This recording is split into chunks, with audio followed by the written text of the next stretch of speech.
Opozita pritet të mbaj pas ditën e së hënës protestën e parë para kryeministrisë. Qytetarët e Vlorës të pyetur nga Blu Televizion u shprehën të ndarë në mendime për pjesëmarrjen. Një pjesë thonë se nuk e shohin veten të angazhuar në protesta politike, ndërsa të tjerë theksojnë se do të marrin pjesë, pasi besojnë se presioni qytetar është i domosdoshëm për ndryshim. Të tjerë shohin këto protesta në interesa personale. Partia Demokratike ka thirrur protestë. Aty do shkojmë. Protestojmë, se mos jemi. Urdhët tek e Vlorën.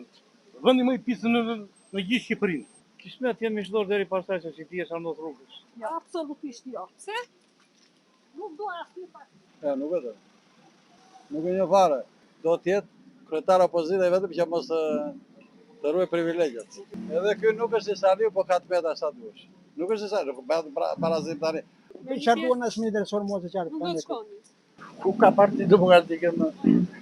Ta kanë mbaruar. Çfarë do bëjmë? Gjuna, goxha parti ka të nisë në vot Sali Berisha. Kjo kote, protesti bëj vetë Sali Berisha një. I thrasi mendi sa i edhe është në rregull me popullin. Nuk është në përfitim të qytetarëve? Jo, s'është fare. S'është fare, absolutisht s'është. Ndërsa pritet nisja protestës në Tiranë, opinioni në Vlorë mbetet i ndryshëm duke reflektuar edhe ndarjet e mëdha politike në vend.